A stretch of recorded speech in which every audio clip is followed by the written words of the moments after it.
I'm Tsaliki Christina. I'm a tutor in NYC College, Athens campus. I'm a PhD candidate and a tutor in the psychology undergraduate and master's programs.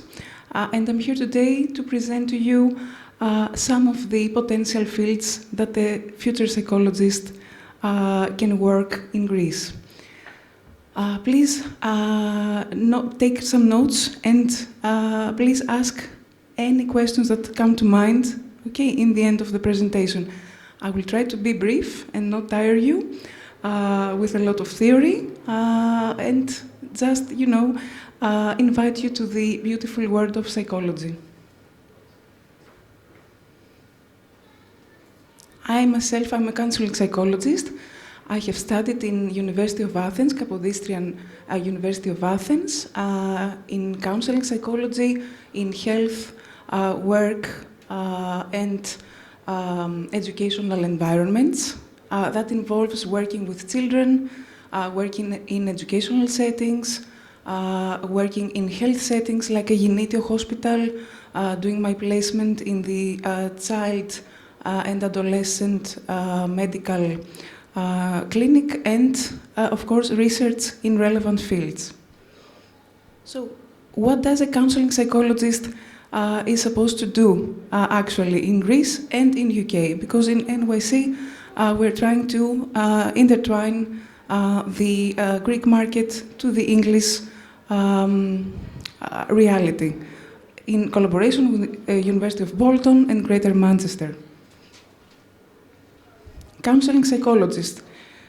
We focus on working with individuals with various mental health problems, various family conflicts, working with families, with children and adolescents, as I previously mentioned. Of course, we try to speak the language of mental health and disorders, but it's not the language we choose to address in our everyday practice. So we may speak the language of medical disorders, but we try to focus on a strength-based approach on the individual's potential.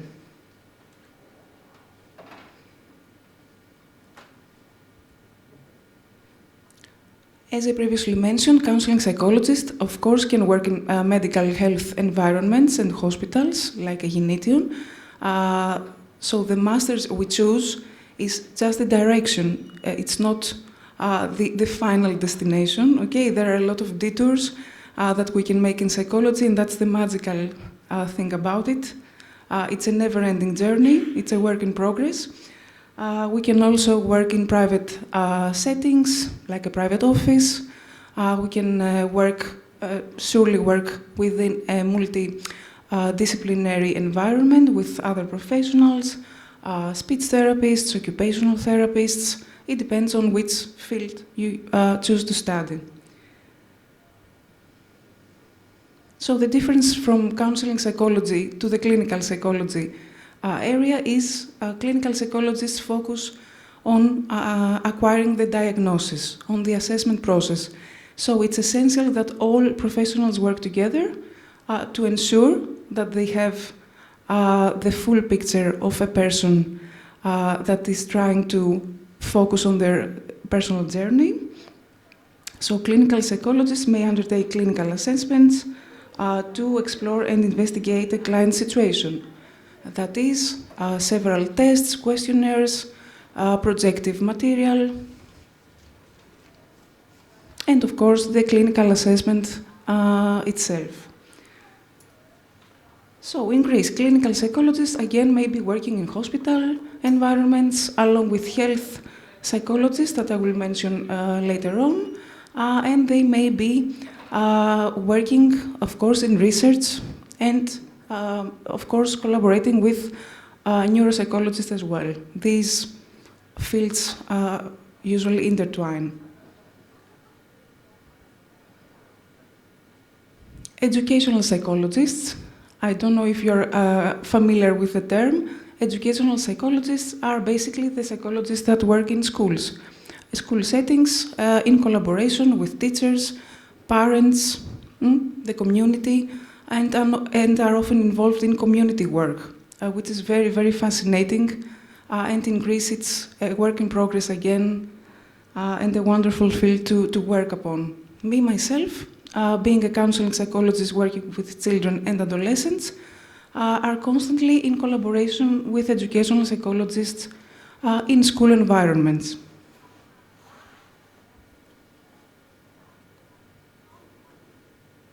An educational psychologist may be a psychologist working in a university environment as well. That's a very, very happy thing to observe, a very good thing to observe, and we're very happy to do it. The last 20 years, every university, public university, and private university and college institution in Athens and in Greece in general is evolving educational psychologists in their establishments. So this is a very, very nice opportunity and a very wide road that opens up for new professionals like you. Okay, let's skip this. Of course, in educational settings, we always have research evidence-based interventions. This is very basic. Research is always in parallel with our clinical work. So it's very important that we learn to do so in an undergraduate program like we do in NYC College and, of course, in Bolton, Greater Manchester. Health psychologists may work in health environments, again, in hospitals, along with psychiatrists, along with a group of multidisciplinary professionals, focusing on the mental and physical health of the person. This involves, of course, public health departments, university departments, community health settings, health research units, and local authorities. Health psychologists may be, of course, in a multidisciplinary collaboration with forensic psychologists as well, educational. So you can see it's a very wide community of professionals that they all can collaborate. Again, a health psychologist may be working within a greater group with general practitioners, nurses, of course, in health settings dealing with Alzheimer's disease and different types of dementia. So it's a very, very wide and very growing area of studies and practice as well. Forensic psychology. Forensic psychology, from my experience, is the most popular one. It's the one that involves studying criminal psychology, the psychological aspects of behavior connected with crime, working within a legal system, and, of course, including trauma and victimization.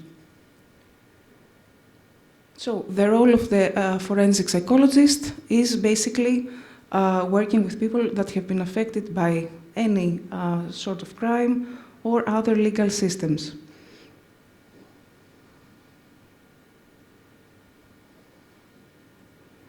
Their daily key tasks may include creating formulation of offense or of other behaviors with people held in prison. So you may be working with offenders, you may be working with their families, you may be working in rehabilitation programs, you may be working alongside educational psychologists. There is a whole new field of child and adolescent forensic psychology and psychiatry. Unfortunately, is a field that is very, very growing. It's very relevant at this point of the zeitgeist, we may say. And of course, you may provide evidence in legal courts, in legal settings, and again in research regarding, for example, research about stalking or new, we may say, phenomena that may arise in the forensic area. Neuropsychology, again, you can be working in neuropsychology along with health psychologists or clinical psychologists in a health environment. Again, it's about the assessment and rehabilitation of people with brain injuries or other neurological diseases, such as Alzheimer's and different kinds of dementia.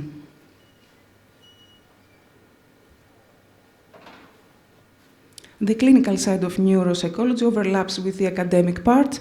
Again, it's intertwined within the research of the research practices and the clinical assessment, because everything has to be evidence-based, of course.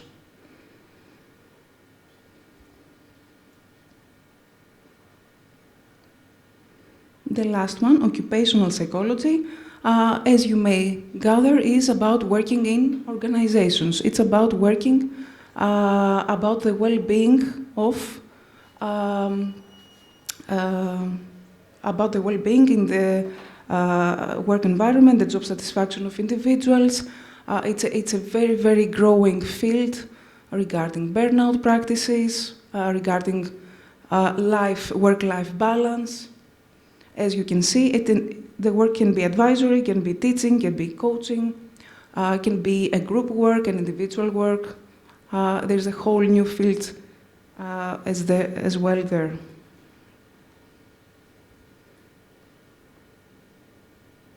So, having dealt with the theory, now we can move to the more practical areas. When we're selecting a degree program, an undergraduate degree program, we have to make sure that it's recognized and accredited in the country we intend to practice. Okay, so for example, studying on a degree program that it's recognized by Athens in Greece, its former DOATAP, and also accredited by the British Ecological Society as the bachelor degree in Bolton and NYC College, we can ensure that we have the opportunity to practice psychology in both countries.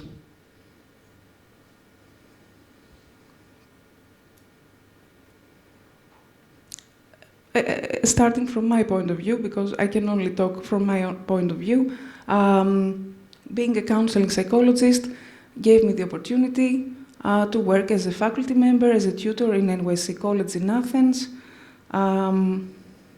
in student counseling services, as a student counselor myself, that is providing individual counseling sessions, leading peer mentoring projects, that is students trained to be counselors, mentors for students. This is a great initiative that is practiced in all universities in the worldwide. Group psychoeducational seminars on stress and well-being, and of course practicing inclusion and diversity initiatives, such as the Special Educational Needs Committee, that is a special committee designed to provide special and individual learning for students that may be diagnosed with ADHD, dyslexia, and different kinds of learning difficulties. Again, research is very, very, very highly recommended, because we have to achieve the balance between the research and the practitioner, the scientist and the practitioner identity in psychology. So it's very, very important that we choose programs that may lead to research opportunities.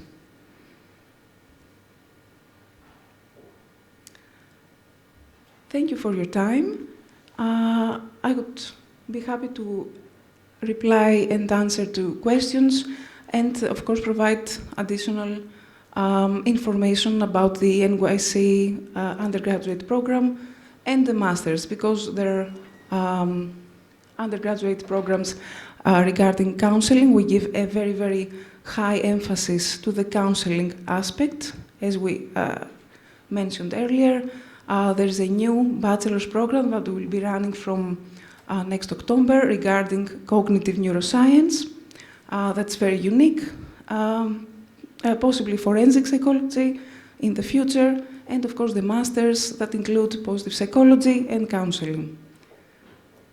Everything is intertwined with Bolton's policies. We try to be sort of a bridge to the UK line of thought.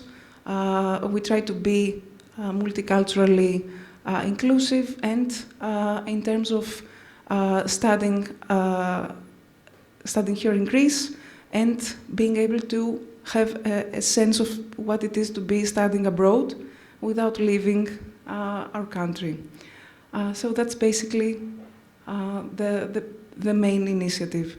And of course, campus connectedness with mother university like Bolton and Greater Manchester, with field trips, with culture clubs, with a lot of on-campus activities. It's a very wide community in NYC that I'm very happy to be a part of. So that's it from me. If you have any questions, I would be happy to reply. Yes?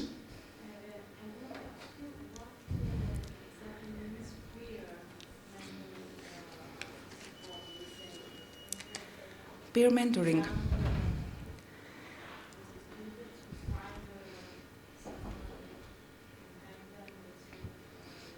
Exactly that.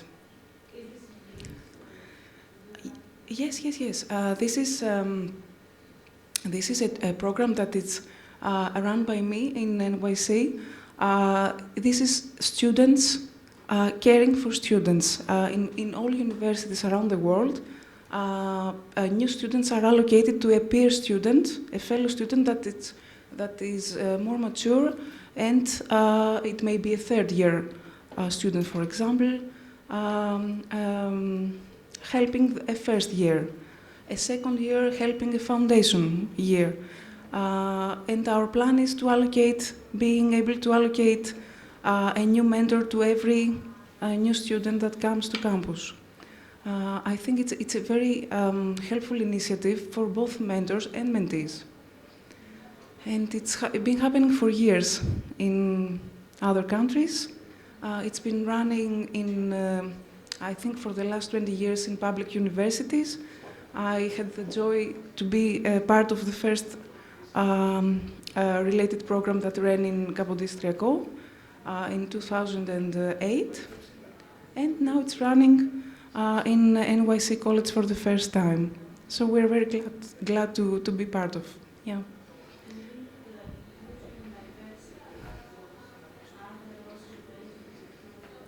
Yes, of course. And the peer mentoring program is designed to be involved in such group psychoeducational work.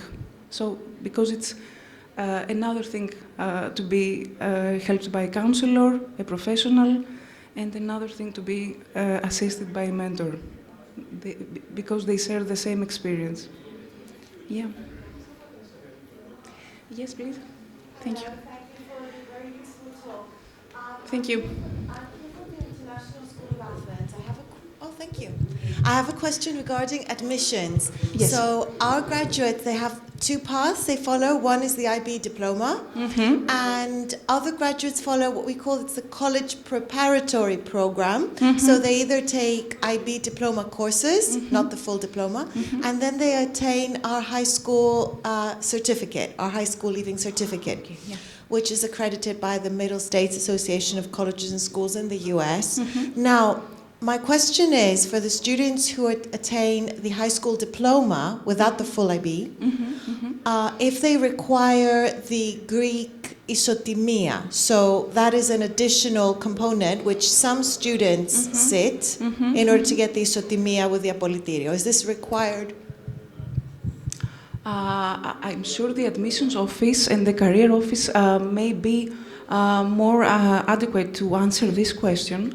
I can only add that there is a foundation program running in NYC that can be very helpful in terms of preparing students that don't have an adequate English efficiency. Yes, but it's not about that. Yes. Yes, yeah. Okay, thank you. Yeah.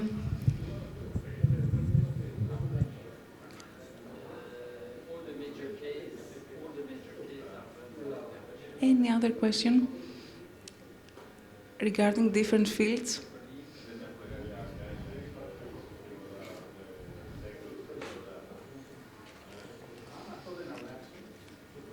yes. Drama therapy, yes. What do you have to study in order to have drama therapy or music therapy, or like mix artistic things with therapy? Thank you for this question. It happens to be a very close to the heart scope. I think it's in the process of becoming a different, maybe a different program educationally. The arts, psychology, art therapy, drama therapy, and therapy through drawings, through cinema, etc. It's currently it's intertwined with all the other fields. So you may be finding different courses in the positive psychology masters that can incorporate this, or you may find courses in undergraduate programs that may incorporate this, such as application of psychology, where we invite guests from different fields and they share their practices. And all faculty members all have different backgrounds, so everybody incorporates such things. Dr. Svensson, for example, the head of the department, is an established therapist through dance therapist. And myself, I'm a narrative therapist and systemic. So we all use different practices through the accredited, of course, programs. And of course, we can incorporate these in different workshops. A lot of seminars, workshops. Thank you for the question. Yeah. And I include them in my PhD as well. Yeah, so it's a never-ending journey. That's what I want to close up with. It's a work in progress. Okay? Thank you.